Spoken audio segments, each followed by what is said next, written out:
All right, welcome everybody to another weekly webinar here at Prime Ag, and we are going to cover covered calls today.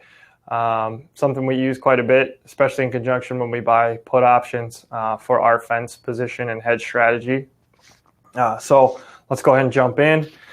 Selling covered calls. Why would you want to sell covered calls? Well, you get to collect option premium while you wait for a higher target price, and you can use this option premium to offset basis. Offset storage costs, collect some income, whatever you'd like to use that premium for, it is yours to keep. Another scenario, like I said, is you can use it to offset the cost of a put in the case of those fence positions. Now, keep in mind this example here, we are talking covered calls, so you need to have the bushels on hand. That's what makes them a covered call and lowers the risk dramatically. If you don't have the bushels, that's called a naked call and is quite a bit more risky. So a option contract covers 5,000 bushels. You'll need 5,000 bushels of the underlying asset to have this covered call and limit your risk. So taking a look here at this KC wheat chart, this is something that we did here at the end of July, early August. The green line is when futures were at about 670. We were looking at making some cash sales there, and then kind of said to ourselves, what's going to be the next target for some sales? And the reasonable objective was about $7. You can see that prices moved up into that $7 to $7.40 area previously. So we thought that was a reasonable target. Flipped open the September option board and saw that you could sell a $7 call and collect 20 cents.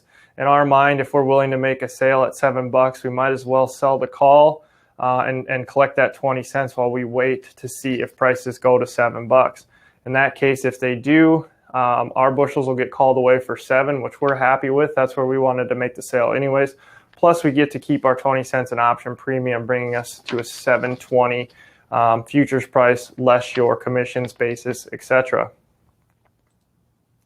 So kind of breaking this down, if futures were to be below 7 at expiration, you're going to keep your 20 cents. Your bushels don't get called away, so you get to hold on to those as well. And you can look to sell another call. Sell your bushels, cash, whatever you want to do, kind of reevaluate where the market is at. If futures are above 7 at expiration, you still get to keep your 20 cents. You sell your bushels get called away at $7 and your max sale at $7.20. If that is the case, what you'd want to then do is probably look up into that next target area, let's call it $7.40 to $7.50, and see if you could sell another call and collect on another round of bushels. So when we're looking at doing these, generally in the past year or two, we've been recommending anywhere from like a 5 to 10% sale. And that's kind of what you want to do in this scenario too. So, you could really design a marketing plan around, let's say 30% of your bushels, selling covered calls at certain target areas, so that as the market keeps going higher, or if the market keeps going higher, you're getting your sales booked as well as collecting some additional option premium from selling those calls. So when should you really consider or look at selling these covered calls? Really, it's best to do it when the price volatility is high, as we've seen in the last year or two. There's going to be more option premium out there. And then just the standard days when the market is higher is the best time to sell your calls as well, because the option premium goes higher as futures prices go higher. Again, if you have unpriced bushels, whether they're in storage or bushels, let's say you don't have hedged yet for the fall and you have a target price in mind, look to see if you could sell a call out there and collect some premium.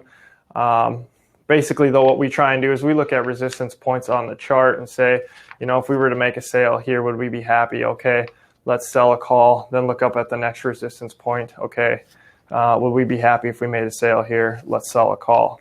And then again, of course, if you wanted to offset the cost or partial cost of a put option in conjunction with those fence positions. So now let's go over kind of the risk of selling these covered calls. And going back to that KC wheat example on that previous chart, one risk, I guess, is if futures never goes higher. So at 670, we decided to sell the $7 call and collect 20 cents. In hopes that prices would rise to $7. Well, they don't have to. There is no guarantee that that's going to happen. Let's just say they stay flat at 670.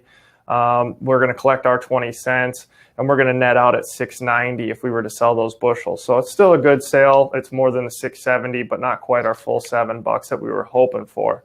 But again, in this scenario, you would actually continue to hold your bushels. You could sell another call and see if a $7 target's attractive still, or reevaluate where the market is at.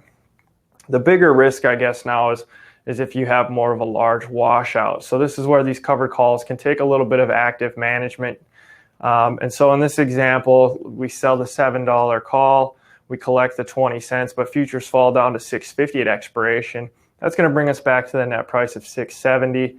That's not too bad. That's the sale price we gave up to sell the call. We could probably live with that. The next example, though, is where things can get a little bit tricky.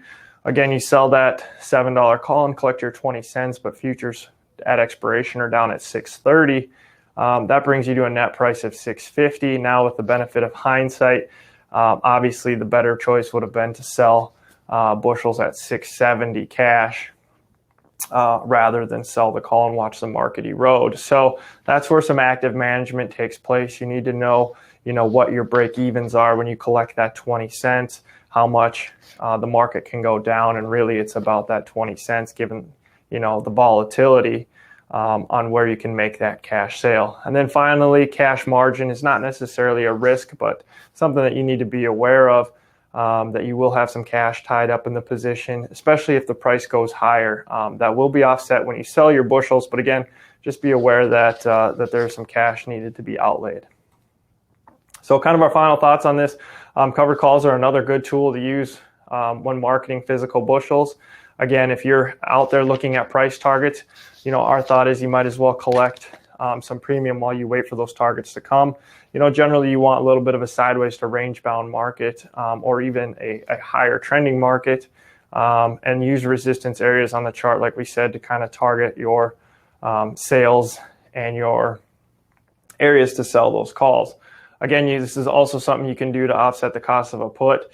You've seen our corn fences, wheat fences, bean fences. Here's a quick example. Okay, if the corn put, $5 put costs you 10 cents, you could sell a $5.50 call, for example, and collect 10, bringing your net cost in the position down to zero. And then, like we talked in the beginning, use that premium to offset basis, storage costs, generate a little bit of cash flow or income if you'd like. However you want to do it, that option premium is yours to keep. And then again, just a reminder that these are covered calls, so you need the physical bushels. An option contract covers 5,000 bushels, so you do need 5,000 bushels of the underlying asset, whether it's corn, beans, or wheat. And then, like we said too, it can definitely take some active management, knowing where your break evens are on futures price in relation to the premium that you are collecting. So if you guys have any questions, feel free to email us. It's admin@prime-ag.net, and we'll link that in the description below. And if you want to be notified for any new videos that we post, be sure to subscribe to our page. And if you found this video to be helpful, make sure you hit the like button. And again, if you have any suggestions for upcoming webinars, feel free to email us at that admin@prime-ag.net. Thank you.